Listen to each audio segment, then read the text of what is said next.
We are honored to be joined by Brittany Hale, the founder and chief executive officer of B&D Consulting Group. Brittany, great to have you with us.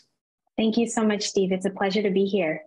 You got it. We're going to put up the website. Tell everyone what B&D Consulting Group is. Absolutely. So B&D, as you can tell from my initials, it's not my name, but instead stands for Be Nobody's Darling.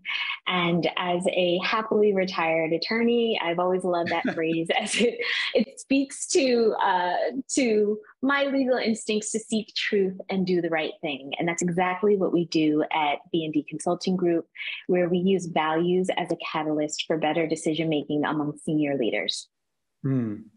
First of all, I want to clarify that Brittany is part of an ongoing series we're doing called Women in Leadership. She participated in the New Jersey Business and Industry Association Women in Leadership Conference, and our friends there recommended Brittany, and we're glad to have her with us. But one of the things that really struck me and our producers, Brittany, is that this issue of values, changing culture. You advise, you consult with senior leaders about changing their culture to make it what? Yes. So culture is one of those trendy words that everyone says and no one really knows what it means. Exactly. So culture is not bring your dog to work day. It's not nap rooms. It's not kombucha on tap.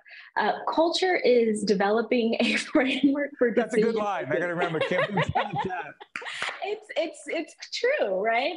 You're right. And culture, it's about developing a consistent framework for decision-making within your organization. And what we've found is that across both the nonprofit sector and for the for-profit sector, the one thing that we can guarantee and unify is around values. And so we focus on values as a means of developing decision-making, one, because it's equitable. Right? You can't say that one individual group has a monopoly on values like integrity or merit or honesty, but we also found that it's a means by which you can really unite your teams, right? And we're in a world where people are increasingly asking what organizations are standing for. And by developing decision-making around your values, it's a great way for organizations to stay consistent and attract top talent. So interesting. There's so many avenues to pursue here, but one of the ones I want to go down is the whole question of DEI, diversity, equity, inclusion. Important, critical, necessary, not a check off the box thing. It's a way of life, or it is not for an organization. But the work you do goes beyond that, does it not? It does indeed. When I talk about DEI, most organizations like to have it as sort of a separate vertical, right? And really, exactly. it's these perspectives are, they affect every aspect, right? It's going to affect your hiring, your firing, who stays, who goes, who grows, right? And so having leaders who can expand their understanding and bridge their understanding of inclusive leadership is incredibly important in an increasingly global and diverse workforce.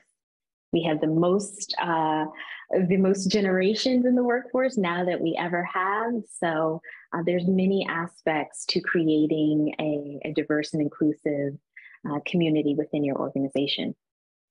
Brittany, I want to follow up on something. There are a lot of organizations that in my other life, I do a fair amount of leadership and executive communication coaching. And in all candor, there are some organizations that I've worked with who, as I said, check off the box, their diversity, equity, inclusion box. They check it off. They have a position, they have a person, they say we have that.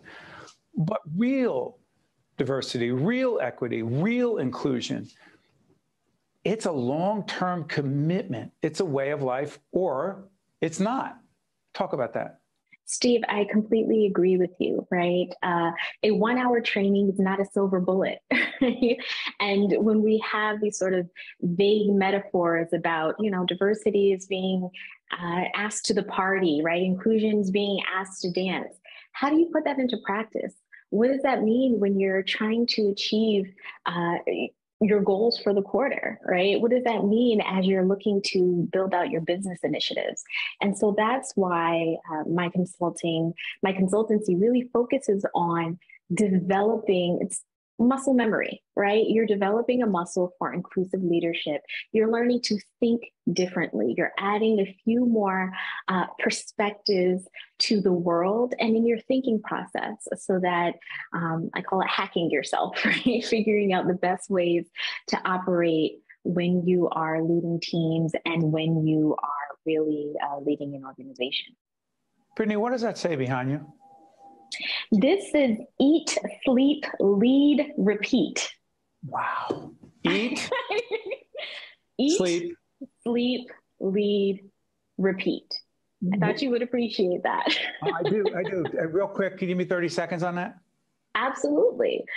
So for me, it's a reminder, right? It's what I do every day. I wake up, I think constantly about what leadership means, right? What does leadership mean after we've gone through a pandemic, as we're adopting remote systems, as we're adopting hybrid work models, as we're dealing with people from all different backgrounds, different gender expressions, races, generations? How do we align people together such that we can achieve our business goals and align these business goals with human outcomes, right? Because this is what the world is now.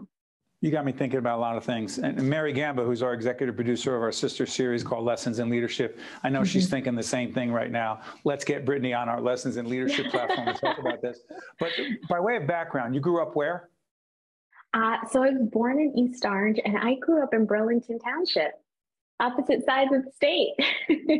How did you, we're taping up north, how did you get to become, because Barack Obama was just speaking yesterday publicly, we're taping this in the late fall 2022, he was talking about civility and democracy and making a difference in the world. You were an Obama fellow, scholar, which one? I was an Obama organizing fellow, yes, for his first presidential campaign. It's a fantastic experience. Barack Obama, his leadership is important to all of us because? So important to us because this was the first time that we, at the time I was in college, right? Very bright-eyed and bushy-tailed, idealistic at Rutgers University.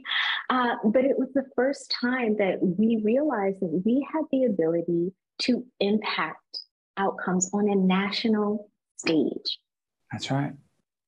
Right. And New Jersey, it's in a fantastic state. And I encourage people to think about that, right? As Obama organizing fellows, we traipsed up and down the state talking to people, figuring out what's important to them, what's driving them to the polls, what's driving them away. How do we create connection?